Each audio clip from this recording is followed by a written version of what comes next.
Thanks, Jessica.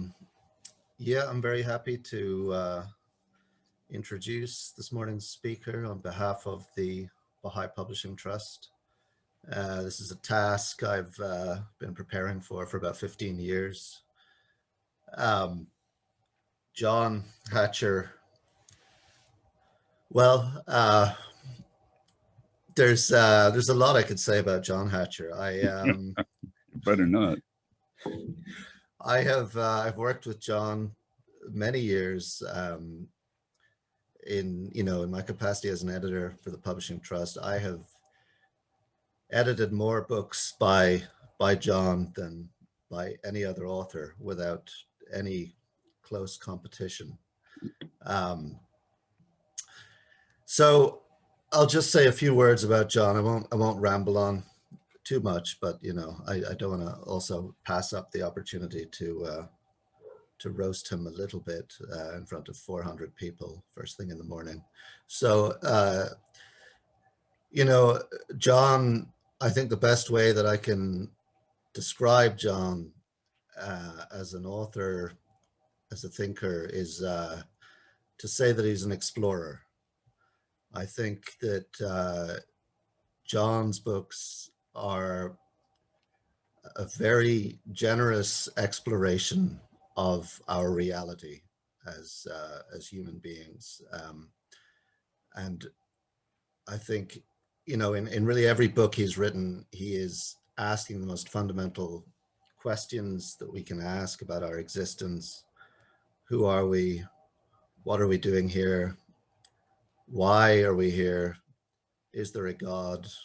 What is our relationship to that God? And what can we learn about the spiritual aspects of our existence in this physical world that we are inhabiting?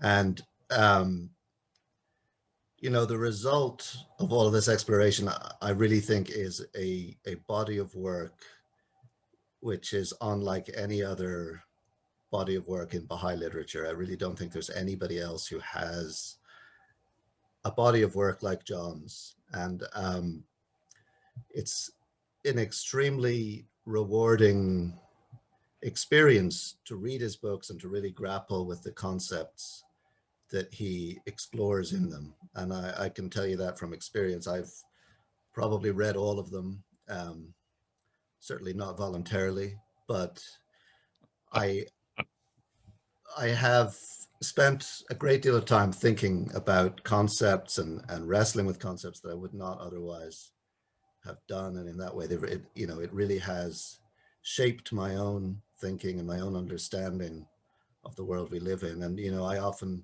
say to John that it would be fantastic for the friends here in North America if we were one day able to translate some of the books into English.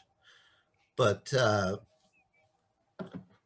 no, just in case anyone's taken that literally, the books are all in English, and they are well worth reading.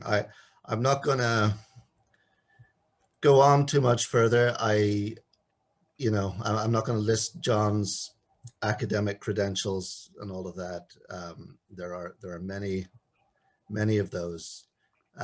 This morning he's talking about the pandemic and the lesser peace, apparently. So I imagine we'll have some questions. So there is a Q&A box, I believe, that people can put questions in. So if you have questions, don't put them in the chat, put them in the Q&A tab. And at the end of the talk, we'll have a brief Q&A session. But right now I'm gonna hand things over to John. Thank you very much, Bahaj. I appreciate it. And the reason that let's see, am I on? Can you see me? Oh, good. Okay, because I see you. I don't see me. And not that I mind seeing you. You're a most handsome young man. And insofar as my dealing with basic questions, that's because that's the kind of question someone who is a basic sort of person must ask. Uh, no, that really is one of the joys I found in becoming a Baha'i, is there's nothing you can't ask. And there's no question you can ask that can't be answered if you have the diligence and persistence to look for it. And so today I'm going to share my screen with you with a PowerPoint. And I'm going to go through a PowerPoint it'll take a pretty long while, about 45 minutes to 50 minutes, maybe a few minutes more, and then we'll have a half hour to talk about them. But it's a talk I've given a couple of times because it keeps getting bigger, because the pandemic keeps persisting and doesn't go away, and it seems to have some relevance to our perspective about our history as human beings on planet Earth, and particularly as Baha'is.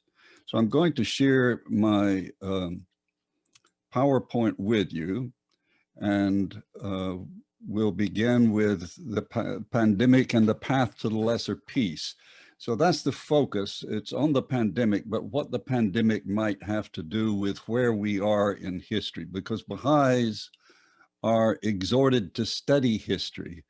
Baha'i history, certainly, but Baha'i history is a part of the whole panoply, the whole parade or journey that is our collective history as human beings on this planet, because as Baha'is, we believe that history is impelled by the advent of the various manifestations, that really human history is a spiritual journey seen from the Baha'i, through the Baha'i lens.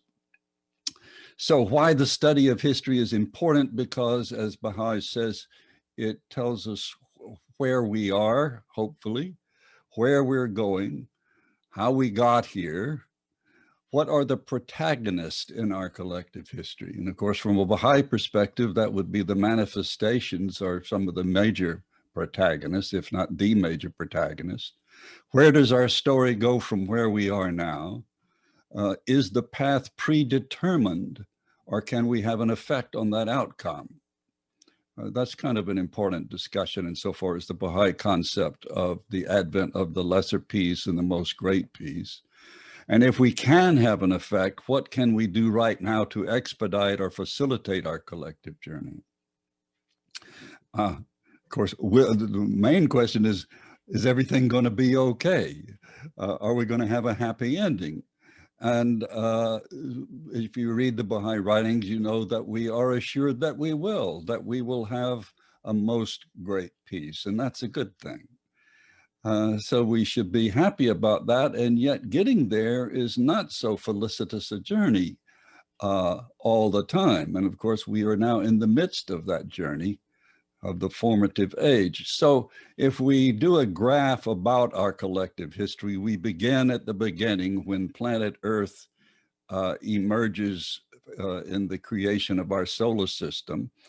And that yellow line represents the geophysical progress we will make. We come into being, we stay at a certain level, and then eventually Earth will go out of being, but not for a long time.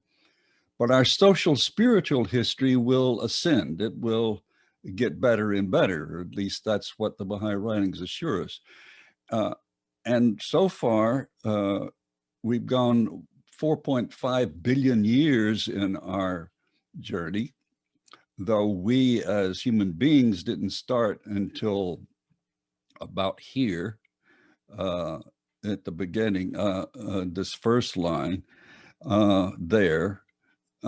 And we are right now, the blue line marks where we are at this moment, and the Baha'i writings say we have matured. Now, matured only in the sense that we are at a point where the collectivity of humankind on planet Earth can have the keys to the car, as I like to say, where God is saying, I'm now giving you the capacity to build a administrative order that will endure and where you can achieve your proper goal collectively. And so we are here right now, but where we're going for the next 500,000 years in the Baha'i era. Now, this isn't the dispensation of Baha'u'llah. This is the Baha'i era. And so that's 1/4 of an inch, maybe 1/2 of an inch, depending on the size of your computer screen, represents 500,000 years, 500,000 centuries. And that seems like a long time, and it is, but not as nearly as long as what we have to go between that and the rest of the duration of planet Earth. If we did this in proportion, that 1/2 inch would remain a 1/2 inch, and the remainder of our time on planet Earth would be 60 yards long, which, if you are a running back in the NFL, is a good piece of turf. So we divide our overview of history, and I like to begin wide and come in, focus in. So going from wide, as we just did, seeing the whole history of planet Earth, we in the Baha'i writings have titled these various sections of that process in terms of cycles, eras, ages, stages, epochs, and periods. And let's see how those work out. We've got Islam completing the Adamic or prophetic cycle, and so are not era, but cycle. And the Bab began the Baha'i cycle, which, as I said, will endure 500,000 years. Then the Bab also began the Baha'i era. Now, an era is a dispensation, the period during that a particular religion is meant to give guidance to humankind. And the Baha'u'llah says that it will last at least 1,000 years.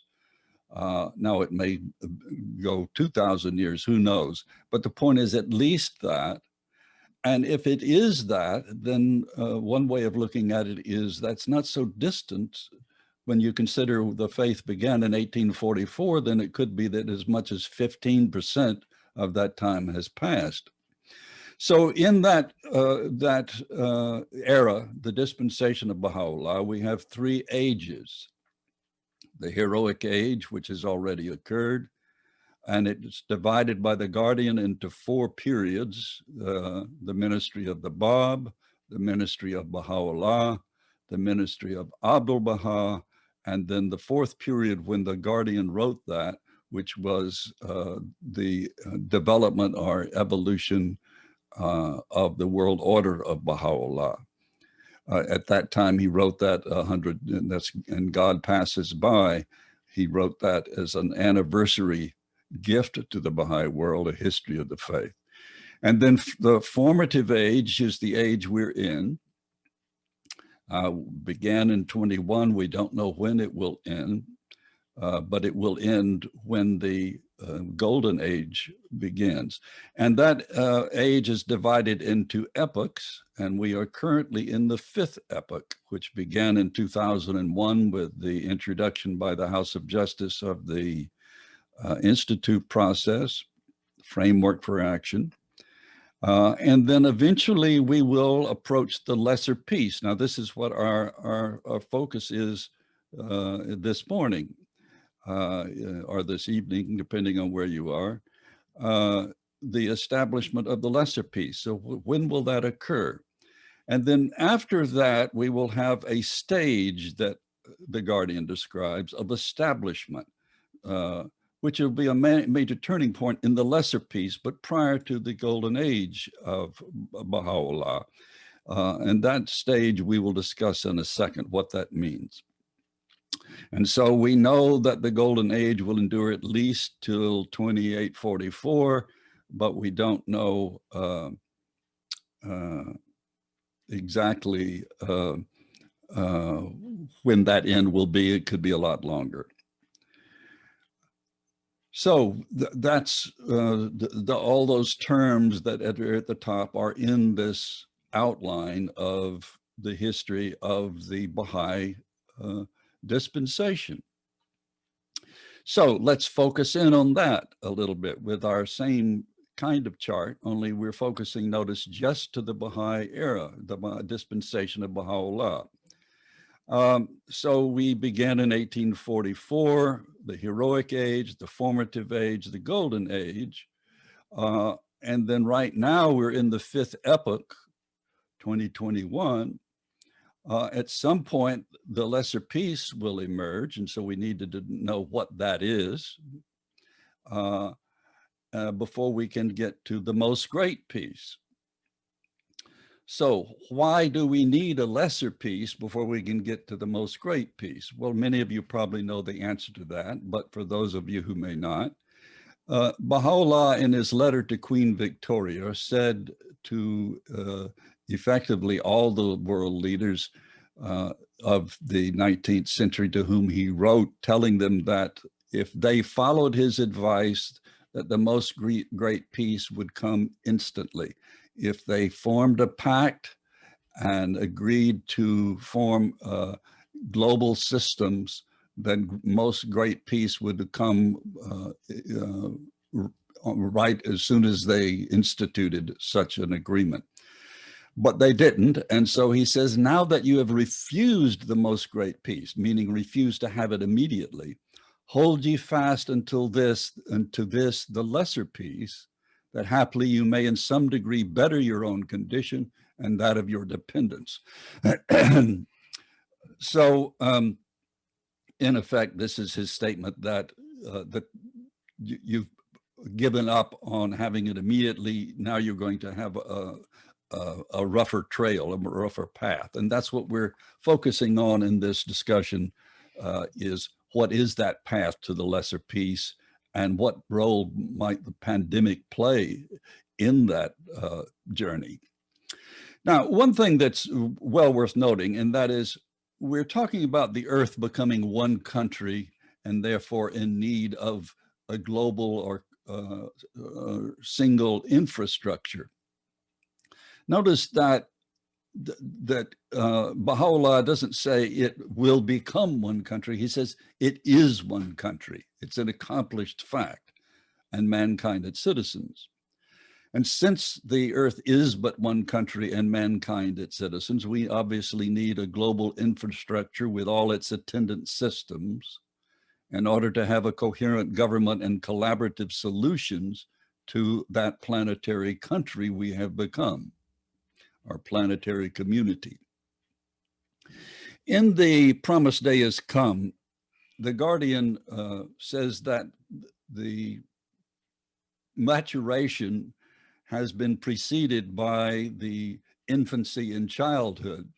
The ages of its infancy and childhood are past, never again to return. So we're not going to go through this again. We're not, as some poets have surmised, such as Yeats, we're not going to have a cycle after a cycle and where we regress.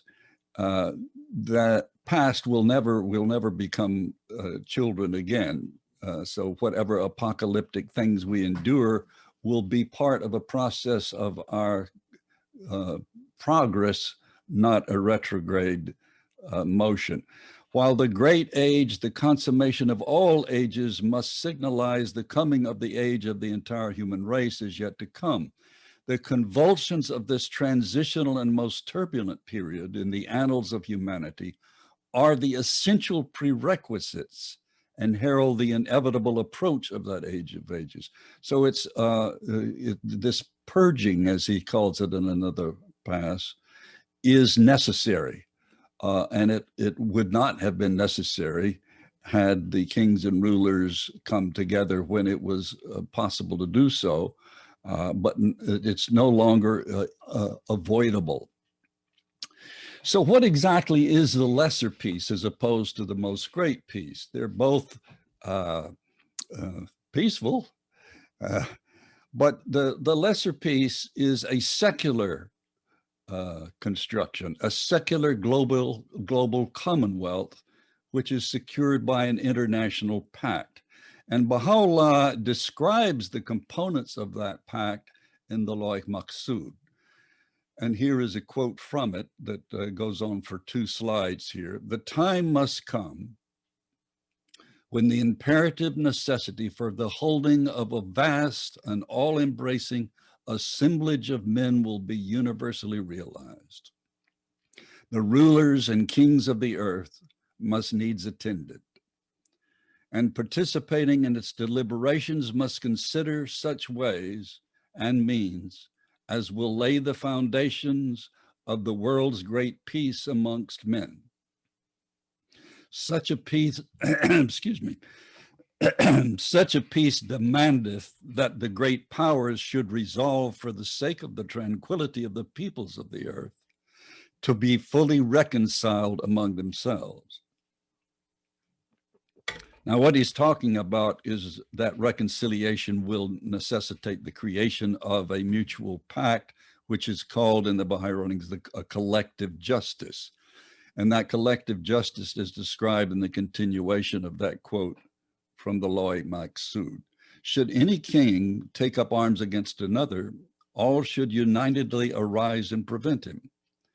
If this be done, the nations of the world will no longer require any armaments except for the purpose of preserving the security of their realm and of maintaining internal order within their territories. This will ensure the peace and composure of every people, government, and nation. So he goes on in the Law Maksud to say, among the other things that will be required of this lesser peace will make to create a universal language, the diverse languages be reduced to one language. And of course, he's talking about an auxiliary language. The scripts used in the world be confined to a single script. And again, this would be for an auxiliary script, we must presume. Whatever hath streamed from and is set down by the pen of glory is even as the sun for the whole world. Therein lie the welfare, security, and true interest of all men. Otherwise, the earth will be tormented by a fresh calamity every day, and unprecedented commotions will break out.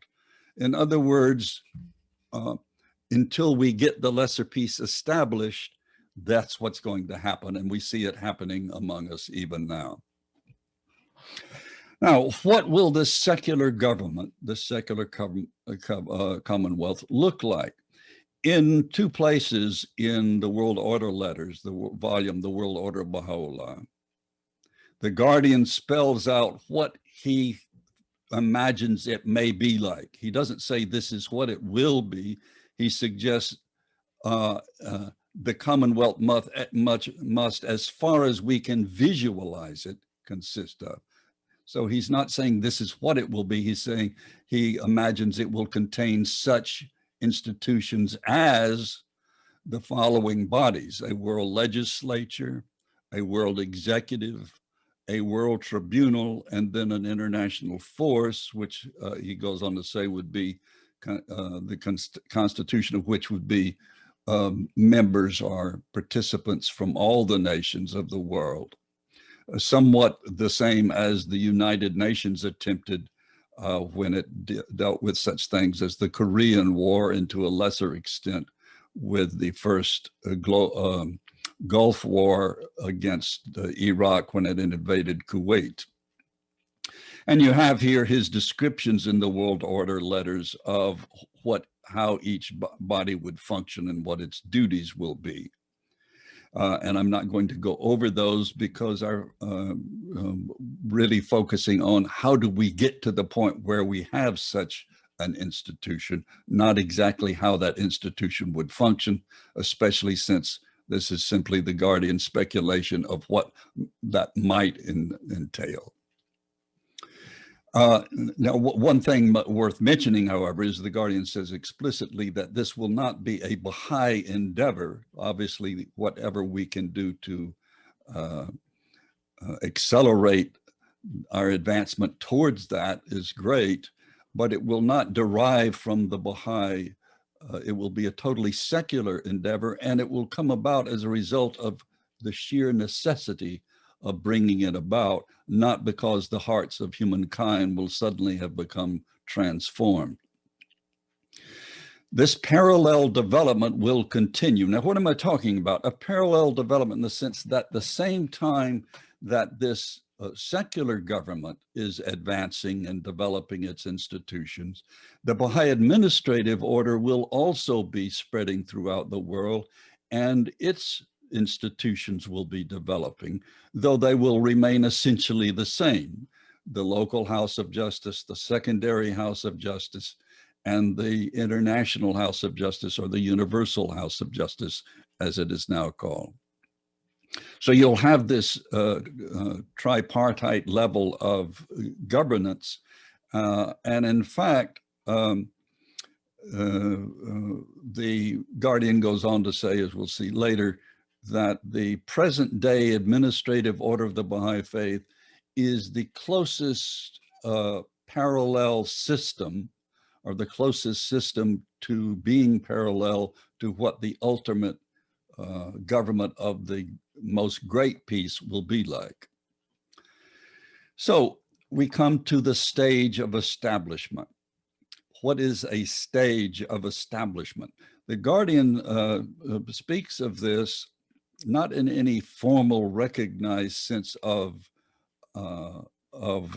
specific stages. He's simply saying in the process of the evolution of the faith, in parallel to the evolution of the secular government, there will become a stage at which the faith of Baha'u'llah will be recognized by the civil authorities as the state religion.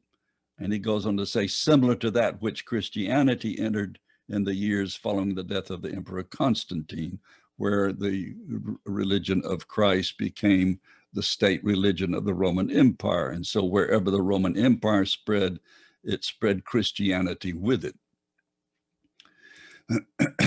And so here is the quote I was just talking about, that the stage of establishments must later be followed by the emergence of the Baha'i state itself.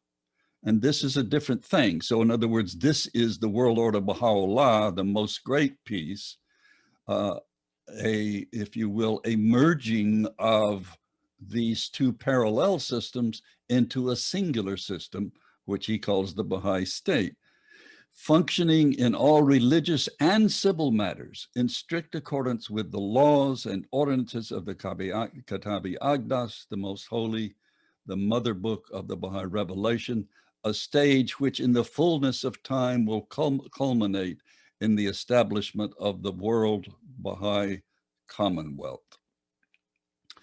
So what will the world government of the most great peace look like?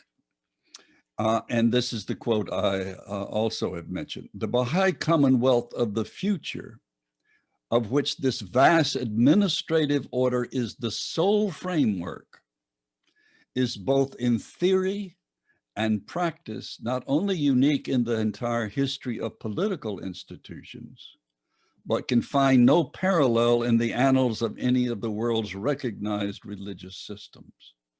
And he goes on in this same context to describe how the Baha'i Commonwealth partakes of ingredients found in some of the major governmental theories, but really is in its assemblage of these ingredients, unlike as a whole anything that's ever existed before.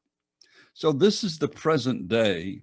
I don't know if you can see it, it's kind of light, but it's in my book, The Plan of God for Planet Earth, which you will discuss in a minute. But this is a slide taken from that book showing the outline of the Baha'i administrative order as it presently is. So this is as close to the institution of the most great peace as you can imagine. So it's got, notice, two main pillars, the pillars of the learned and the pillars of the rulers. One is informational and guidance, and the other is executive and makes governmental decisions. No need to discuss the Baha'i administrative order in great detail right now. He's simply saying this has within it the essential ingredients that will obtain once the most great pieces has occurred and the Baha'i Commonwealth is constructed. But let us go back. We haven't got there yet. And so that's why we're not going to discuss it in detail. We've got to first establish that secular government. Now, I say we, I don't mean we as Baha'is, but we as a human race on planet Earth. And how can we do that? What will cause the world leaders to create the pact that is discussed at length by Abdu'l-Baha that will instigate the lesser peace? As I say, you can't expect the world leaders to suddenly have a change of heart and decide they're more interested in the welfare of humankind than they are in their own nation state or their own desire for personal power. We thought that, now I'm talking about we as Baha'is, perhaps thought that about 20 years ago when globalism was all the rage and the first President Bush talked about we must establish a world order. I know we were all excited about that, and even the House of Justice wrote to the president praising him for his use of a collective force in putting down the incursion of the Iraqi forces into the sovereign nation of Kuwait. So the galvanizing of planetary will is something that will bring this about, not the change of heart. So in other words, you can have a change of will or a galvanizing of will without necessarily understanding why you must do this. So what will cause such a thing? Well, we go back to our chart. And so here is the advance, as the Baha'i writings foretell them, of human social spiritual development over time. It has the possibility of endless refinement. And here is the heroic age again. We've got the institute process up there. And here is the formative age begins. The administrative order is complete in 1963 and becomes inviolable with the election of the House of Justice, so that all the links in the chain of the government are firmly established. And we don't have to worry about that anymore, though we have to ever be vigilant that lest anyone try to sunder any of those links. And the institute process I put down there, and of course we're right now in the 20th year of that process, the last year of that plan, not the process. The process I don't know for sure, but I presume it will go on because it's a very good scheme for reasons we'll discuss in just a second. And then we'll have the lesser peace. But wait a minute, we've got a galvanized planetary will. How do we do that? Well, it's going to be done for us. A fiery ordeal. Isn't that a terrible thing? Yeah, it is. But as the Guardian says, it's ultimately glorious in its outcome, or at least he quotes Baha'u'llah as saying about this unforeseen tempest that is currently transforming human society. So what will be the nature of this ordeal? Ever since I became a Baha'i 60 years ago, there's always been talk of every new disaster possibly being the ordeal. And I'm sure during the beginnings of the Second World War, or perhaps after the Second World War, many Baha'is thought that it had occurred. We know we're in its process now. The Guardian tells us so. And this is the first paragraph of The Promised Day Has Come. And this is a quote from Baha'u'llah. A tempest unprecedented in its violence, unpredictable in its course, catastrophic in its immediate effects, unimaginably glorious in its ultimate consequences, is at present sweeping the face of the earth. Its driving power is remorselessly gaining in range and momentum. Its cleansing force, however much undetected, is increasing with every passing day. Humanity, gripped in the clutches of its devastating power, is smitten by the evidences of its resistless fury. It, humanity, can neither perceive its origin, nor probe its significance, nor discern its outcome.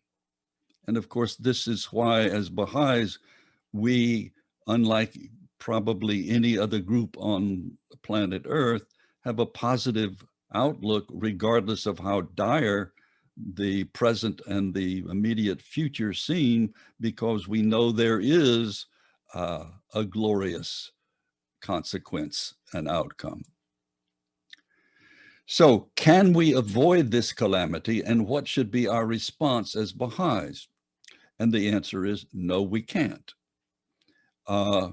Two quotes that confirm that. This is a letter that Shoghi Effendi wrote to the United States Baha'i Assembly. No, that's the BN. I'm not sure. That may be the United Nations Baha'i presence there. When such a crisis sweeps over the world, no person should hope to remain intact. I hope that doesn't mean physically, because then we wouldn't have any human beings left. I presume that means any human be unaffected by it. We belong to an organic unit, and when one part of the organism suffers, all the rest of the body will feel its consequences. Oh, there he spells out the metaphor. This is, in fact, the reason why Baha'u'llah calls our attention to the unity of mankind. But as Baha'is, we should not let such hardships weaken our hope in the future.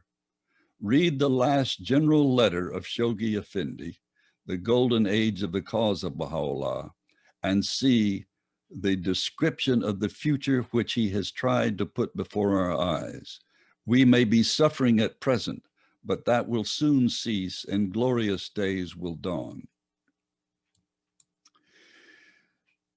He goes on to say in this quote, which is written in 1932, so this is, notice the Guardian is consistent regardless of what time he is speaking. And he's talking here about the process of this suffering as a purgation that is essential in order to cleanse ourselves of our inclination towards materialism and antipathy, nationalism, and so on. And of course, he was speaking in the aftermath of the reparations that were imposed on the nations after the First World War, which was supposedly a war to end all wars, but of course the reparations set up the very process that would lead almost immediately to the rise of fascism and nationalism and the Second World War. In such a process of purgation, when all humanity is in the throes of dire suffering, the Baha'is should not hope to remain unaffected. Should we consider the beam that is in our own eye, we would immediately find, that should be find, that these sufferings are also meant for ourselves, who claimed to have attained. Such world crisis is necessary to awaken us to the importance of our duty and the carrying on of our task. Suffering will increase our energy in the setting before humanity the road to salvation. It will move us from our repose, for we are far from doing our best in teaching the cause and conveying the message with which we have been entrusted. Now, one thing interesting, and that is, well, surely the Guardian had some idea of what this calamity or this fiery ordeal that would galvanize the will of the planetary leaders and governments and peoples together. but he said he did not. In The Priceless Pearl, as I recall, he has said to Ria Khanum that it could be another nuclear war, and he didn't know. He suspected it would be a war, but here's a specific quote by the Guardian saying, "We," and he's speaking in the royal we have no indication of exactly what nature the apocalyptic upheaval will be. It might be another war, but as students of our Baha'i writings, it is clear that the longer the divine physician is withheld from healing the ill of the world, the more severe will be the crisis and the more terrible the sufferings of the patient. So this implies that we can have an effect, that we can perform some degree of mitigation by not withholding that healing message, or by excelling or accelerating our spread of that. Now, how do we know it wasn't the Second World War? Because here's the Guardian in 1954, 10 years after the end of the Second World War. And he's talking about this calamity and says, indeed, a foretaste of the devastation which this consuming fire will wreak upon the world, and with which it will lay waste the cities of the nations participating in this tragic world-engulfing contest, has been afforded by the last World War. And the last World War in 1954 was the Second World War, making the second stage in the global havoc which humanity, forgetful of its God and heedless of the clear warnings uttered by its appointed messenger for this day, must, alas, inevitably experience. The House of Justice does not know.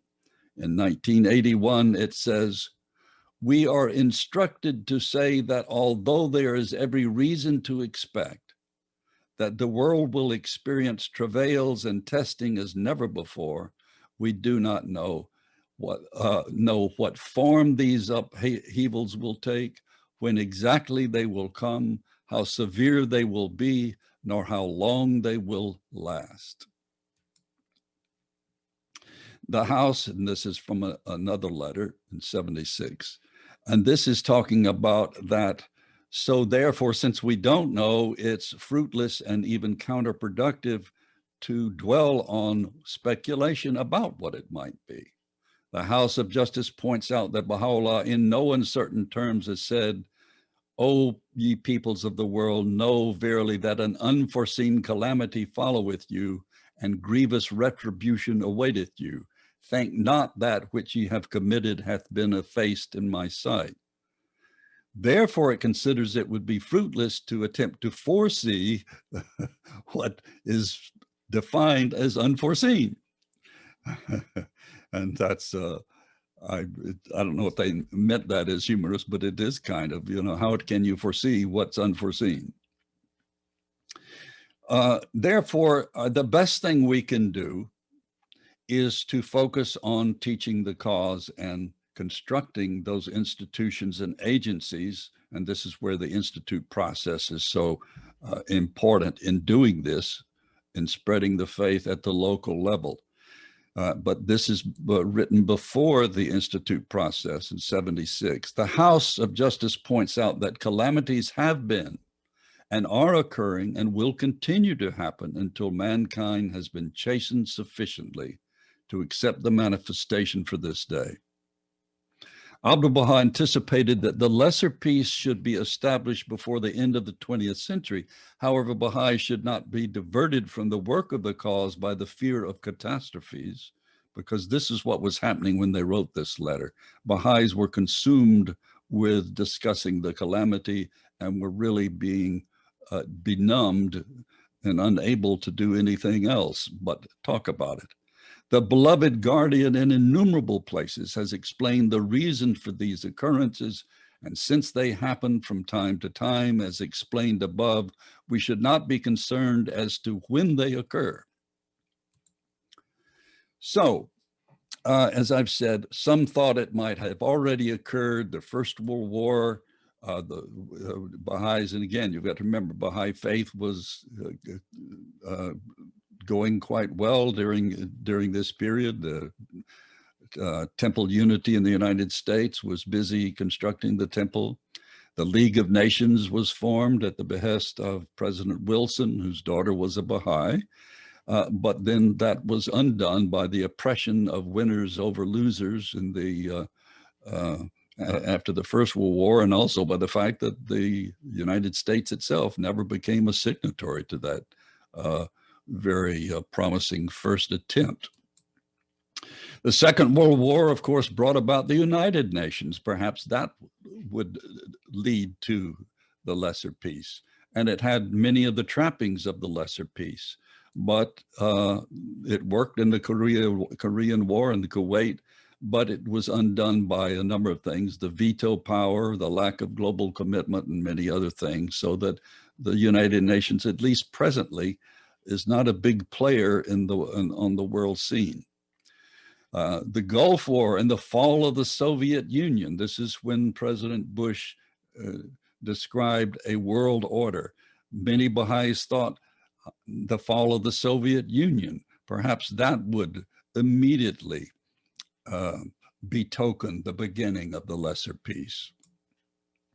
And we'll have an interesting quote at the end of this presentation from the then head of the Soviet Union, Mikhail Gorbachev. So Bush waits until he gathers participation by other nations before he enters Kuwait, but afterwards he called for a new world order. But then, of course, you had the retrenchment of the globalization, which occurred in the 90s and up through really about 2000. You had a McDonald's in every country, a global Disney World and Starbucks, and it seemed like we could just ease right into that lesser peace. But it was undone, of course, by the recent events of the mass immigration, which caused retrenchment and nationalism rising again. And now, of course, the pertinent observations from a Baha'i perspective, if we have to ask, and I say from a Baha'i perspective, not the Baha'i perspective, this is from my Baha'i perspective, so it's a one Baha'i perspective. If we have to ask if it's happened, then it hasn't happened. That's my axiom for the day. In an important sense, it is a process, not one event, that has clearly been in motion for decades, where we've really pushed the envelope in so many areas, and we thought each one was it.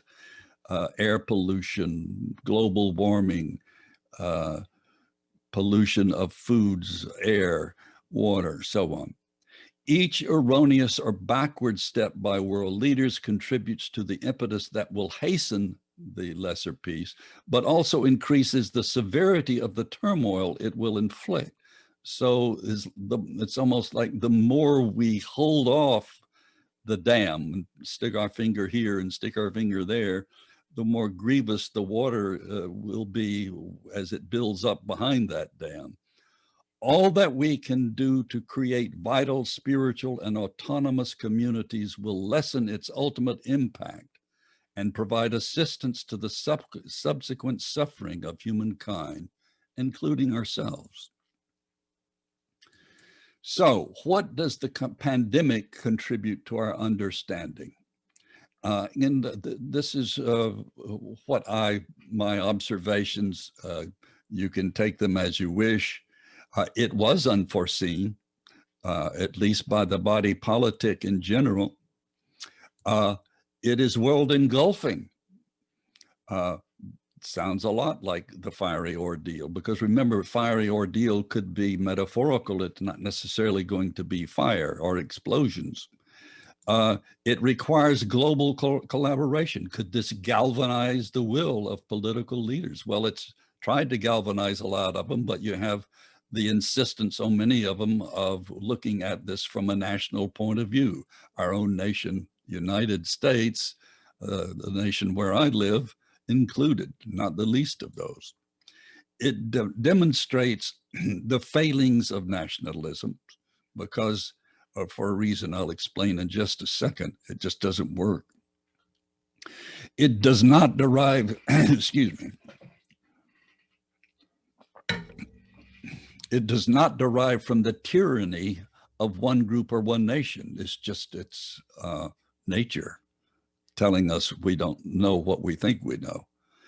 It is compelling leaders of thought to consider a world federation of governments as exigent to respond to world crises and as the only path to any sort of global survival and justice. Now, unfortunately, those leaders of thought aren't necessarily the leaders of nations. And so we have this profound observation from a very unexpected source. And this is Mikhail Gorbachev, a statement he made at the very beginnings of the pandemic, but he had a lot of foresight and a lot of insight. And he made this statement on April 15th of this past year. And it's a remarkable statement, so I'm going to read it in its entirety. He was the 8th and last leader of the Soviet Union, which, as we just mentioned, dissipated or dissolved in 1991. And here's his statement. During the first months of this year, we have seen once again how fragile is our global world, how great the danger of sliding into chaos. The COVID-19 pandemic is facing all countries with a common threat, and no country can cope with it alone. The immediate challenge today is to defeat this new vicious enemy. But even today, we need to start thinking about life after it retreats. Now, this is presuming that it will retreat and that we will conquer it. But this is why what he says is so close to what the Baha'i writings say. Many are now saying the world will never be the same, but what will it be like? That depends on what lessons will be learned. I recall how in the mid-1980s we addressed the nuclear threat. The breakthrough came when we understood that it is our common enemy, a threat to all of us. The leaders of the Soviet Union and the US declared that a nuclear war cannot be won and must never be fought. Then came Reykjavik and the first treaties eliminating nuclear weapons. But even though by now 85% of those arsenals have been destroyed, the threat is still there. Yet other global challenges remain and have even become more urgent: poverty and inequality, the degradation of the environment, the depletion of the earth and the oceans, the migration crisis, and now a grim reminder of another threat: diseases and epidemics that in a global interconnected world can spread with unprecedented speed. In other words, whether we think we are in a global community, this disease says, yes, you are. The response to this new challenge cannot be purely national. While it is the national governments that now bear the brunt of making difficult choices, decisions will have to be made by the entire world community. What we urgently need now is a rethinking of the entire concept of security. Even after the end of the Cold War, it has been envisioned mostly in military terms. Over the past few years, all we've been hearing is talk about weapons, missiles, and airstrikes. This year, the world has already been on the brink of clashes that could involve great powers, with serious hostilities in Iran, Iraq, and Syria. And though the participants eventually stepped back, it was the same dangerous and reckless policy of brinksmanship. Is it not clear by now that wars and the arms race cannot solve today's global problems? War is a sign of defeat, a failure of politics. The overriding goal must be human security, providing food, water, and a clean environment. and caring for people's health. To achieve it, we need to develop strategies, make preparations, plan and create reserves. But all efforts will fail if governments continue to waste money by fueling the arms race. I'll never tire of repeating, we need to demilitarize world affairs, international politics, and political thinking. To address this at the highest international level, I am calling on world leaders to convene an emergency special session of the UN General Assembly to be held as soon as the situation is stabilized. Now, doesn't that remind you about what Baha'u'llah said in the Loy Maqsood? It should. It should be about nothing less than revising the entire global agenda. Specifically, I call upon them to cut military spending by 10 to 15%. This is the least they should do now as a first step towards a new consciousness, a new civilization. My goodness, that's close to the Loy Maqsood. Finally, the General Assembly, the Secretary of the General Assembly of the United Nations, says very succinctly in an incredible metaphor, two incredible metaphors. The world is at a breaking point. This pandemic has been likened to an X-ray, revealing the fractures in the fragile skeleton of the societies we have built. It is exposing fallacies and falsehoods everywhere.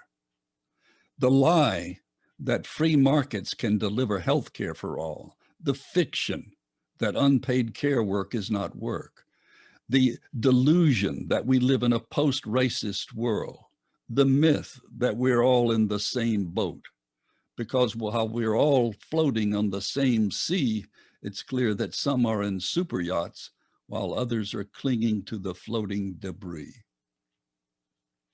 That's a wonderful couplet at the end.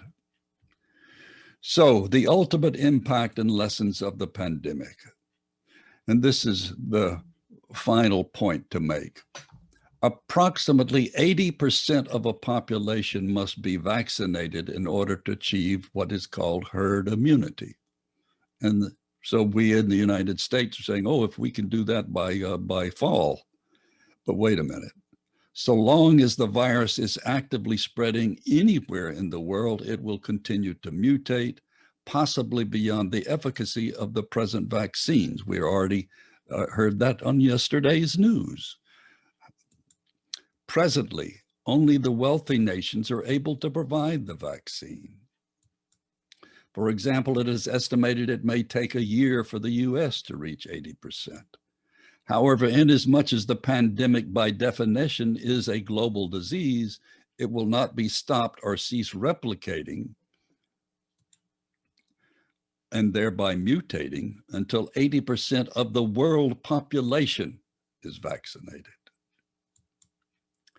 Perhaps this lesson about one aspect of our need for planetary unity will inform us about the same problems we face with other equally critical issues: pollution of air, water, food, racial injustice, the economic divide, the inequality of women and men, the need for universal education, the need to construct healthy and sustainable local communities, the need to defeat oppression and provide freedom for every citizen of planet Earth.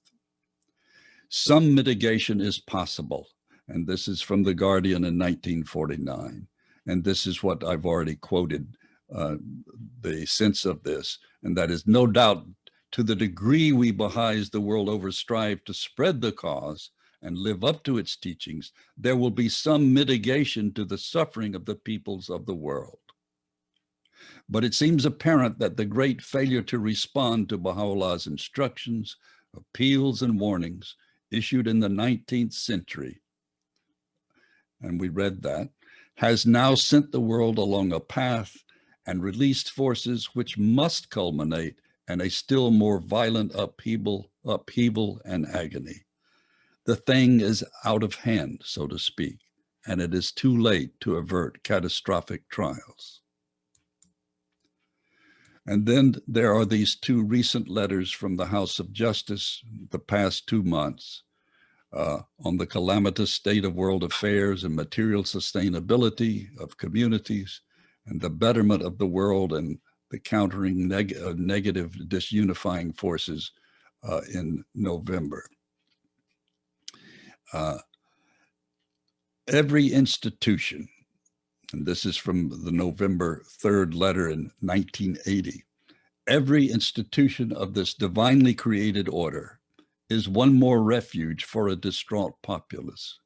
Every soul illumined by the light of the sacred message is one more link in the oneness of mankind, one more servant ministering to the needs of an ailing world. Even should the Baha'i communities in the years immediately ahead be cut off from the world center or from one another, as some already have, the Baha'is will neither halt nor hesitate. They will continue to pursue their objective, guided by the spiritual assemblies and led by the counselors, the members of the auxiliary boards and their assistants. Now, what's amazing to me about this is that being cut off, to me, brings to mind the divine logic of the Institute process. Because more than anything we can do, creating the skeletal framework called a framework for action, but really it's a framework for creating a global polity. It instigates a skeletal framework to embrace an increasingly dysfunctional secular global polity. The autonomy of each community allows for compliance with and utilization of local exigencies. The basic components of community life at every level, education at every level, collective worship, governance and guidance. Immediate implementation without the need for governmental awakening to the global needs. Because while we think globally as Baha'is, and we act globally as a Baha'i institution, we live locally. And having discerned this very important fact, the House of Justice has, in its wisdom, created these agencies and these institutions to help us create sustainability, not autonomously, but with the other people in our community at the local level. So finally, if you want an analysis of the Institute process and how it, in my opinion, sustains and creates what is needed right now to prepare us for whatever that ordeal will be, then you might want to read this book, which is an analysis of the logical necessity of the Institute process in creating a global framework to embrace and sustain a body politic ravaged by economic and social injustice, and thirsting for the choice wine that can be obtained solely through the salient teachings of Baha'u'llah. So if you want to know about where do we go from the transition from the lesser peace to the most great peace, well, that's another discussion, and that can be found in this outline of the stages we must traverse after we've attained the lesser peace and proceed towards the most great peace. This book, both of them available through the Publishing Trust and on my website and so on. And I like to conclude my presentations with this beautiful view of the Harami Agdas and the Qibla that lies within it, the most holy sanctuary and the shrine of Baha'u'llah. Well, thank you very much. I went 5 minutes longer than I wanted to, but, and I'm getting hoarse. So let me take a drink of my coffee. I'll stop sharing my screen. Put your questions in the Q&A section, and then Bahaj will share them with me, and I will try to answer them as best I can.